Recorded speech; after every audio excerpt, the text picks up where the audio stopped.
Começa agora o Ponto e Vírgula na Rádio Web Unifra, o programa que traz toda semana um assunto para discutir, opinar e pensar. Ponto e Vírgula é produzido e apresentado pelos alunos de Rádio Jornalismo 2 do Centro Universitário Franciscano.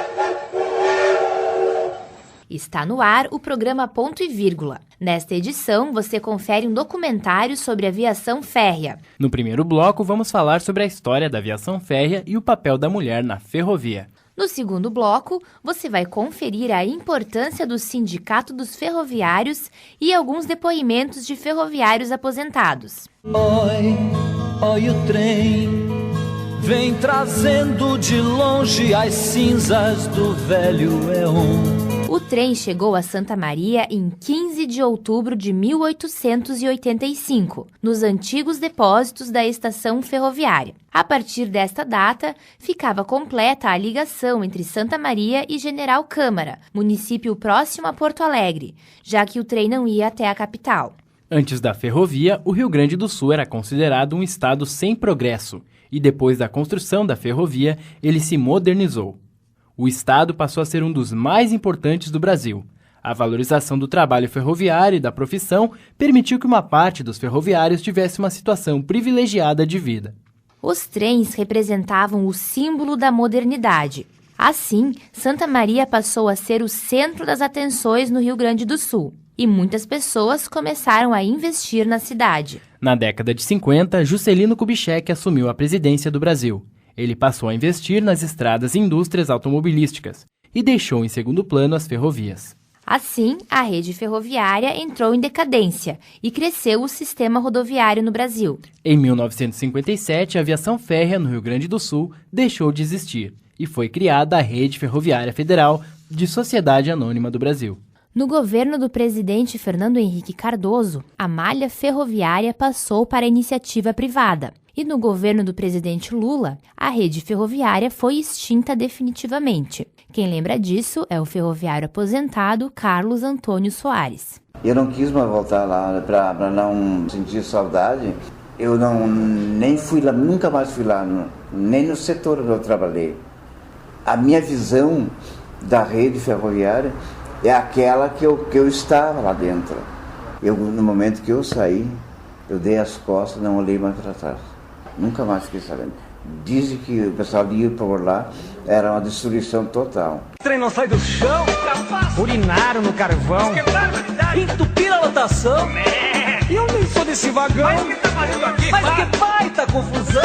O historiador e professor da área de Ciências Sociais da Universidade Federal de Santa Maria, João Rodolfo Flores, iniciou suas pesquisas sobre aviação férrea em 2001, enquanto fazia sua tese de doutorado. Primeiro foi o desafio do meu orientador de doutorado, que eu cheguei para ele com a proposta de fazer um trabalho sobre política. Eu trabalho mais com história política. Então eu queria fazer um trabalho sobre o trabalhismo no Rio Grande do Sul, considerando ali o período Brizola, nos 50, por ali. E aí ele disse assim, mas tu é de Santa Maria, por que tu não faz sobre a ferrovia? Porque até então ninguém havia feito assim um trabalho mais aprofundado sobre a ferrovia. E eu fui para o outro lado, daí que seria o segundo trabalho assim, mais denso, me preocupei mais com o trabalhador, não com as empresas. A história das empresas não me interessava muito.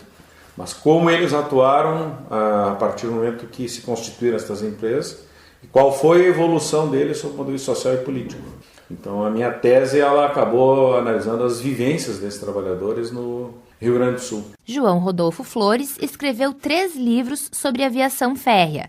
O primeiro, lançado em 2007, é intitulado Fragmentos da História Ferroviária Brasileira e Rio-Grandense. Os trabalhadores da aviação férrea do Rio Grande do Sul, Profissão, Mutualismo, Cooperativismo. É o segundo livro e foi lançado em 2008. O terceiro, intitulado O Pragmatismo Político dos Ferroviários Sul-Rio-Grandenses, foi lançado em 2009. Para escrever os livros, o historiador entrou em contato com várias fontes, como, por exemplo, o Museu do Trem, localizado em São Leopoldo. Primeiro eu localizei as entidades, aí fiz contato com as entidades, levantei material que havia possibilidade de levantar, fiz algumas entrevistas com os responsáveis pelas entidades. Aí depois montei uma entrevista oral com pessoas que trabalharam na ferrovia, para que eles colocassem experiências de vida. Aí fui para jornais, aí fui para a Câmara de Vereadores de Santa Maria para avaliar toda a parte de legislação, ofícios recebidos, todo o material de correspondência. Depois encontrei um site norte-americano que tem lá uma boa parte da documentação administrativa brasileira escaneada, toda ela escaneada, desde o período imperial até por volta, acho que de 1960, por ali. Eles têm escaneado os documentos do governo brasileiro. No total, foram 2 anos de pesquisa em campo. O professor destaca que os documentos mais importantes que encontrou foram as atas de 1903 a 1909, da primeira entidade criada em Santa Maria pelos trabalhadores ferroviários. Pois o trem está chegando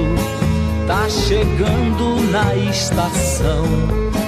Segundo João Rodolfo Flores, o trem chegou em Santa Maria em 1885, nos antigos depósitos da estação ferroviária. A partir desta data, ficava completada a ligação entre Santa Maria e General Câmara, pois o trem não ia até a capital. Quando chegava ali em General Câmara, o que acontecia? As pessoas tinham que pegar um navio a vapor e andar 60 km para chegar em Porto Alegre. A linha não passava ali naquele local, pelos rios que tem ali naquela região, então era esse o trajeto. Então o primeiro trajeto foi de General Câmara a Cachoeira e Cachoeira a Santa Maria. Mas qual era o projeto? Era fazer Porto Alegre e Uruguaiana, passar por todo o Rio Grande do Sul. Isso começou depois da Guerra do Paraguai, quando se discutiu um plano de viação, então a partir de 1870. O historiador conta que as primeiras linhas de trens foram construídas em Porto Alegre, São Leopoldo e Caxias do Sul, porque eram áreas de interesse comercial. Por outro lado, os militares do Império Brasileiro tinham a intenção de construir uma grande ferrovia que passasse por todo o Rio Grande do Sul, pois temiam uma guerra de fronteira. Então ficou uma discussão, onde é que vai ser a sede desse sistema ferroviário? Vai ter que ser no centro do Rio Grande do Sul. Houve uma discussão, seria Cachoeira do Sul ou São Gabriel. Eram os 2 primeiros pontos que eles discutiram. Aí o pessoal disse, olha, não, Cachoeira fica longe e São Gabriel fica próximo, tem que ser um lugar intermediário. Então os generais do Império, eles acabaram concluindo que Santa Maria seria o melhor local. Em que pé Santa Maria ser uma comunidade pequena, até 1858 Santa Maria era parte de Cachoeira do Sul. Só se emancipou em 1858. A população de Santa Maria não passava de 4.000 pessoas em 1885. A cidade era quase uma colônia alemã, pois eles habitavam a região desde 1828. Os alemães trabalhavam com metalurgia e também no comércio. Assim, seria uma boa ideia construir a ferrovia na região, porque o local contava com pessoas especializadas para trabalhar. Por isso, Santa Maria passou a ser o centro ferroviário do Rio Grande do Sul. Eles imaginavam que de Santa Maria subiriam a serra e poderiam ter acesso a São Paulo pelo interior. Seria mais uma via importante para a estratégia de defesa do Império no Sul. Mas foi o Mauá que teve a ideia de criar a primeira ferrovia do Brasil e construiu a primeira ferrovia lá no Rio de Janeiro. Então, a partir dali, o que o governo fez, não tendo dinheiro? Ele começou a fazer concessões. Quem quer construir ferrovia, o governo incentiva. Então, como nós não tínhamos capitais, empresas foram contratadas na Europa, foram montadas melhor na Europa, com acionistas que investiam dinheiro numa empresa, ela vinha e construía um trecho ferroviário no Brasil. Então aconteceu isso no Nordeste, aconteceu isso no Sudeste e também no Sul. Segundo o professor, hoje existe um projeto para a construção de uma nova linha férrea. Ela vem da Serra Gaúcha, passa por Santa Maria, Cachoeira do Sul e, por fim, Rio Grande. O objetivo dessa nova linha férrea é diminuir o trânsito de caminhões nas estradas do Rio Grande do Sul.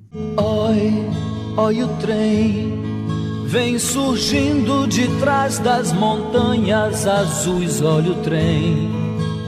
O historiador João Rodolfo Flores destaca alguns momentos como os mais importantes na história da aviação férrea. O fato administrativo de destaque ocorreu em 1920, quando o então governador Borges de Medeiros estatizou a rede ferroviária. Este ato é considerado um marco na história da ferrovia. O fato que se destacou na questão social foi a criação da Cooperativa dos Ferroviários em 1913. Esta cooperativa foi fundamental para que os trabalhadores tivessem todo o amparo social ao longo de meio século. Já o fato que se destacou na questão ideológica foi a greve de 1917, considerada um grande movimento dos trabalhadores no Brasil. Em Santa Maria, teve enorme repercussão, várias pessoas morreram. Foi a revolta dos trabalhadores contra a iniciativa privada. O historiador comenta também sobre a greve geral de 1917, que aconteceu no Brasil. E os trabalhadores, a partir dali, eles começaram a fazer uma série de reivindicações pela exploração que eles sofriam no trabalho ferroviário. Eram quase escravos. E essa greve, então, ela determinou uma série de mudanças, e o governo do Rio Grande do Sul, do Borges de Medeiros, em 1920, ele pega para si a administração das ferrovias. Consegue convencer o governo federal que a gestão não era boa, era deficitária, não atendia a população corretamente, e que o governo do Rio Grande do Sul passaria, então, a administrar essas ferrovias. Então, a partir de 1920 até 1957, a Viação Férrea do Rio Grande do Sul deixa de ser uma empresa privada e passa a ser, nesse período de 20 a 57, uma empresa estatal. Com esta mudança, a situação dos trabalhadores melhorou muito. Foi o período de auge dos ferroviários. Quando Getúlio Vargas assumiu a presidência do Brasil de 1930 até 1954, o governo brasileiro sempre investiu muito nas ferrovias. Assim, elas cresceram, atenderam a demanda da população e os trabalhadores tinham uma boa condição financeira. O Juscelino começa a tirar dinheiro da ferrovia e colocar incentivo à indústria automobilística e na construção de estradas de rodagem. Então aí a ferrovia entra em decadência, os trabalhadores entram também em situação de estagnação e cresce o transporte rodoviário no Brasil. Então essa mudança ela se dá a partir de 1955, principalmente, e aí em 57 deixa de existir a Aviação Férrea do Rio Grande do Sul, e ela passa a ser federalizada. Cria-se a Rede Ferroviária Federal Sociedade Anônima. Então todas as empresas que até então eram regionais, e as empresas de ferrovia de Minas, de São Paulo, do Ceará, da Bahia, do Paraná, da Santa Catarina e do Rio Grande do Sul, todas elas passam a ser uma espécie assim, de seções da Rede Ferroviária Federal. O historiador explica que no governo de Fernando Henrique Cardoso, a malha ferroviária passou para a iniciativa privada. Assim, a empresa América Latina Logística começou a administrar a ferrovia no Rio Grande do Sul. Já no governo Lula, foi extinta definitivamente a Rede Ferroviária Federal de Sociedade Anônima do Brasil. Essa Maria fumaça é devagar, quase parada. O seu foguista bota fogo na fogueira. Essa chaleira tem que estar até sexta-feira na estação de Pedro Osório, sim senhor. O historiador Alexandre Karlsburg começou a estudar a ferrovia porque pesquisava sobre um episódio emblemático acontecido no final do século XIX em Santa Maria. Foi a demolição de uma antiga igrejinha que tinha no começo da Avenida Rio Branco, onde hoje está o busto do Coronel Niederauer, se não me engano. Ela existiu em Santa Maria durante 80 anos. Essa igrejinha, durante 4 anos, a prefeitura, os vereadores lutaram para derrubar essa igreja porque ela obstruía o progresso de Santa Maria, ela era feia. O que motivou a demolição foi a chegada da ferrovia na década de 1870. A ferrovia era o símbolo do progresso e traria muitos investimentos e turistas para Santa Maria. Mas, para isso acontecer, seria necessário remodelar o centro da cidade. Houve um conflito bastante sério entre a Igreja Católica, os padres, e o bispo em Porto Alegre, e a Câmara de Vereadores. No final das contas, em 1888, essa igreja foi demolida. Até hoje existem ali no centro, foram construídos em função da chegada da ferrovia. Santa Maria precisava se embelezar, se modernizar. Prédios como o Teatro 13 de Maio e a Igreja Matriz foram construídos para embelezar e modernizar a cidade. Trabalhadores vieram para trabalhar em Santa Maria, Eles construíram a ferrovia e depois trabalhavam como ferroviários.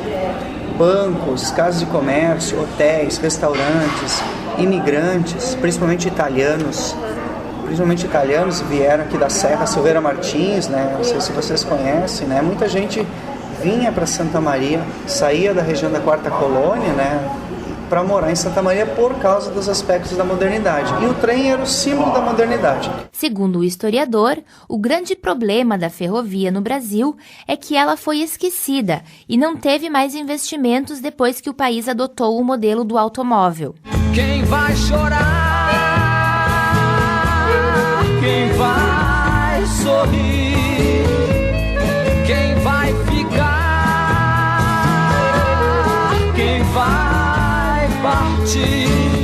As mulheres também tiveram um importante papel na ferrovia. Elas eram muito atuantes e ajudavam no sustento familiar. A professora de História Econômica, Juliana Franck, começou a pesquisar sobre o papel da mulher na ferrovia durante sua monografia de graduação em Ciências Sociais, em 2009. O que me motivou a pesquisar sobre a ferrovia foi a falta dela, ou seja, a importância, a contribuição que a mesma deu para o nosso contexto econômico, histórico e social, não somente ao nosso município de Santa Maria, mas ao país em sua totalidade. Algo tão importante que foi deixado de lado pelos nossos governantes. Então, eu queria primeiramente saber onde estavam aquele grupo de trabalhadores que um dia foram a grande família ferroviária e tinham um status social. Inicialmente, posso dizer que minha motivação foi essa. Depois é que surgiu a ideia de trabalhar as mulheres, a sua visibilidade dentro desse contexto. A inserção da mulher no trabalho ferroviário começou na década de 1960 e início de 1970. O trabalho da mulher se ampliou e, a partir disso, elas começaram a fazer concursos e a trabalhar em vários setores, como, por exemplo, no setor de venda de passagem, na tesouraria, no licenciamento, nos armazéns e nas oficinas. Elas atuavam também como artífices de administração, nos escritórios, na faxina e em outros setores. Quanto ao papel da mulher na história da ferrovia, acredito que elas se firmaram como agentes sociais, econômicos e políticos e contribuíram para a ocorrência de uma feminização cada vez mais intensa no mundo do trabalho. Juliana trouxe para sua pesquisa aquilo que não está na história oficial. Relatos que provocam certa repulsa por mostrar que todo o trabalho de um grupo foi excluído, desmerecido e escondido. No meu trabalho, eu procuro dar ênfase a todas as mulheres, pois embora não trabalhando diretamente na ferrovia, as mulheres elas participavam de muitos acontecimentos que envolviam os seus maridos no trabalho da ferrovia. Por exemplo, as esposas se organizavam, elas participavam das greves, faziam reivindicações para mudar, para melhorar as suas condições de vida no seu espaço doméstico e familiar.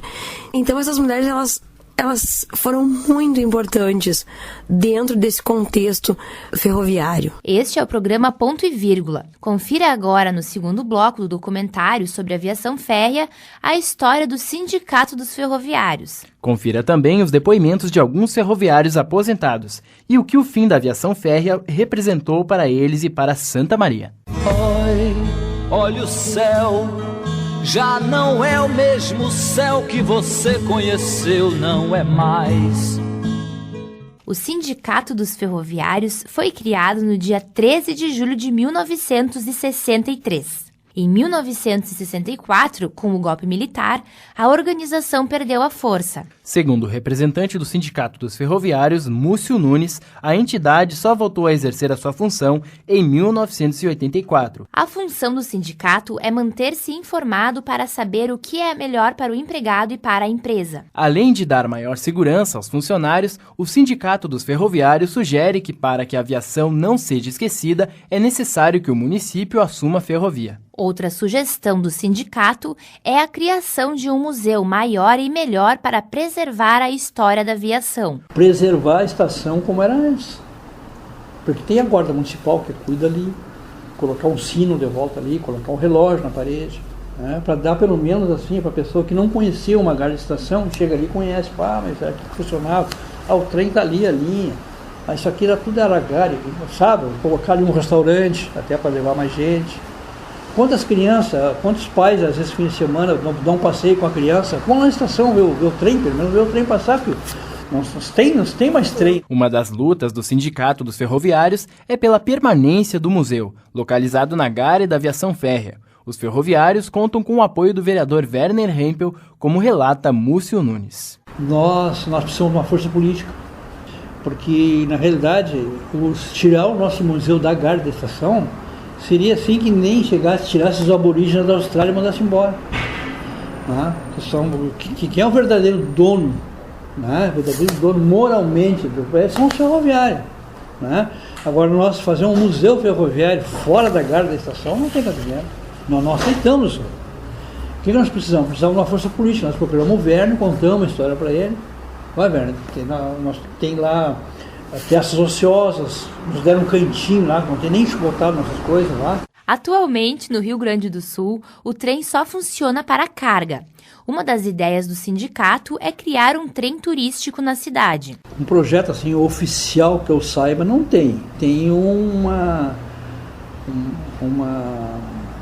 boato. Eu vou falar boato porque na realidade não tem nada oficial. Querem fazer um trem turístico que saia da garra da estação e vá até as oficinas do quilômetro 3. A ferrovia foi o progresso das cidades, não só de Santa Maria, mas de todo o Brasil. Atualmente, os trilhos estão abandonados pelo governo. Um progresso, foram fazendo estradas, e já as ferrovias foram deixando de lado. Hoje, eles notaram, o governo notou que fez um grande erro, né? Porque não deveria terminar com a estrada de ferro. Quer dizer, não terminaram, mas elas deixaram quase que aniquilada. A nossa ferrovia hoje é só para transportar carga, né? Não tem transporte passageiro, não tem nada, né? Infelizmente nós chegamos onde chegamos por falta dos nossos governantes, falha deles. E hoje porque a ferrovia é um transporte para construir, é um transporte muito caro. Então não tem como uma empresa particular fazer uma ferrovia, depende de muitos recursos. O governo construiu isso aí, nós tínhamos tudo na mão, era só fazer novas reformas, atualizar mais um trem mais moderno e, na realidade, o percurso estava pronto, né? O itinerário, os percursos, tudo. O ferroviário aposentado Múcio Nunes lembra da importância da classe ferroviária na cidade. A classe ferroviária em Santa Maria foi tão importante que ela decidia eleições, ela decidia greves, decidia paradas de comércio, decidia tudo. Por exemplo, o dia que a ferrovia pagava, o comércio todo de Santa Maria tinha dinheiro. Então, chegava numa loja, no comércio, na década de 50, para comprar qualquer produto que era a crédito, só dizia, eu trabalho na versão férrea, já automaticamente já abria as portas. Sabia que era um dinheiro certo que eles iam receber, né? Os ferroviários também entravam em greve para protestar em apoio a outras classes de trabalhadores. O Banco do Brasil, às vezes, ou o Banco do Rio Grande, o pessoal estava ganhando pouco, queria fazer greve, a ferrovia entrava junto em apoio aos bancários, em apoio ao pessoal do comércio, em apoio às outras identidades, né? Então, desgastou um pouco a nossa classe, né? Mas para ver a força que a ferrovia tinha, né? E ajudava, porque... mas vai parar o transporte por causa que eles estão apoiando o banco, então vamos resolver a situação do banco. Múcio Nunes conta ainda que a força da greve dos ferroviários era tão grande que chegou a causar até mesmo morte entre eles. Nós tivemos greves memoráveis aqui no Rio de Santa Maria, nós tivemos inclusive colegas nossos que morreram, e naquele tempo existia muita a greve, principalmente na Avenida Rio Branco ali. O pessoal se reunia ali no edifício Amparo Mútuo, que fica na Daltro ali com a avenida, ali nos grandes comícios. E uma época a brigada, não posso precisar o ano, foi em 1920 talvez, 1930, não sei a data certa, agora que eu não me lembro. Que houve uma briga campal com a brigada militar e foi morto um ferroviário. Empregado com patrão. Opa, me passaram a mão. Para, balando essa mão. José Moisés Machado Alves trabalhou durante 30 anos como ferroviário nas oficinas do bairro Quilômetro 3. Supervisor geral e chefe de oficinas foram alguns dos cargos que ele ocupou. 30 anos. Olha aqui, eu vou dizer uma coisa para ti. Sem um dia de atestado, sem uma falta, sem nada. O ferroviário aposentado conta que o fato mais importante nesses 30 anos de serviço foi um acidente que queimou parte das oficinas da ferrovia. Olha, teve uma ocasião, deu um acidente lá de queimar a oficina lá, queimou uma parte da oficina lá. E eu morava perto da oficina ali. Eu fui lá de noite tudo para ver, mas aí o pessoal socorreu lá e apagaram o fogo, veio os bombeiros, apagaram o fogo também, né? Seu José Moisés destaca que se aposentou pelo fato de não ter mais materiais na ferrovia. Após a aposentadoria, ele ajudou a fundar a Associação dos Aposentados da Rede Ferroviária Federal de Santa Maria. Eu me aposentei em 90 porque já estava naquele negócio de vira e mexe e não tem material, não tem isso, não tem aquilo. Eu digo, eu vou me embora. E me mandei, me aposentei. O único trabalho que tem é aqui, ó. Eu fundei essa associação aqui fazem 23 anos e continuo até hoje. Tchau na estação, quem ainda não deu, não entendeu quem lá vai, quem já vem. Triste é sentir virar som de saudade, quando vai longe o apito do trem. Luiz Alberto Pascottini começou a trabalhar na ferrovia aos 23 anos, na parte de pintura, no setor de passageiros e nas cargas. Ele permaneceu lá durante 15 anos e fez muitas amizades. Tu faz o que tu gosta, tu não tem problema com ninguém. Eles mandavam fazer o serviço, eu tinha que fazer, eu estava trabalhando, né? Todo serviço para nós é bom se você gostar do que você está fazendo. Eu gostava do trabalho, era muito bom, gente boa, era uma amizade total. Porém, um acidente fez com que ele se aposentasse antes do tempo previsto. Um acidente, o cara estava bêbado, brigou com a noiva, pegou o Silva e o Oliveira, reincidente, em 3, 4 minutos me pegou eu. Quando eu me acordei, eu já estava sem a perna, com a outra quebrada em 3 lugares e traumatismo craniano. Pois o trem está chegando na estação. O ferroviário aposentado Múcio Nunes entrou na aviação férrea com 23 anos. Era o trabalho do seu pai e seus amigos também trabalhavam como ferroviários. A função de seu Múcio era na área de almoxarifado. Nos últimos anos de trabalho, ele foi transferido para o Senai, para ensinar os aprendizes. A privatização foi uma surpresa para os ferroviários. O sindicato vinha avisando o pessoal, olha, o governo vai privatizar a rede ferroviária. Nós, como funcionários, não acreditávamos, porque a gente tinha recursos para tudo, os trens andavam sempre cheio, carga, às vezes não tinha vagão para tanta carga que tinha, não vai acontecer, e aconteceu. Seu Múcio conta sua melhor lembrança dos tempos férreos. Eu gostava da ferrovia, eu viajei muito nesses trens, muito. Eu viajei por onde é que tinha linha no Rio Grande do Sul, eu conheci.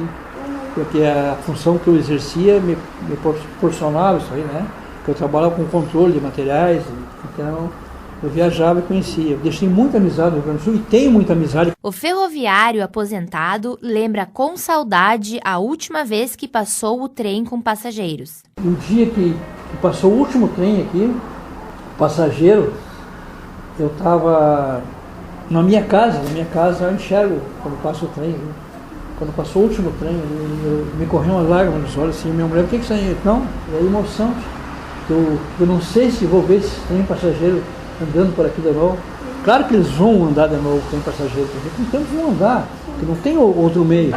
Mas eu não sei se eu vou ver, né, que eu disse para ela, né? E foi no dia, pelo menos foi dia 4 ou dia 6 de fevereiro de 1996. O trem saiu do Uruguaiana e foi a Porto Alegre. O último trem passageiro que passou.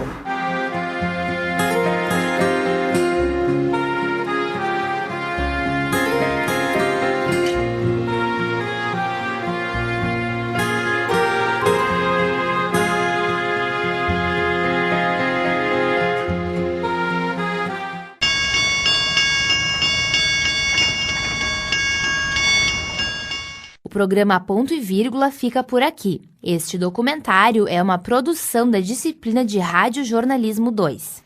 Produzido pelos acadêmicos de jornalismo Alessandra Chikoski, Bernardo Steckel, Mariana Pedroso e Silvana Rigg. Na locução, Alessandra Chikoski e Bernardo Steckel. Professora responsável, Áurea Evelise Fonseca. Na central técnica, Clenilson Oliveira.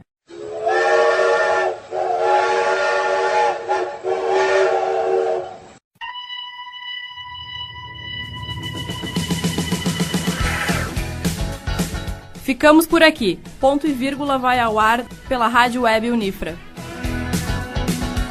O Ponto e Vírgula é produzido e apresentado pelos alunos de Rádio Jornalismo 2 do Centro Universitário Franciscano.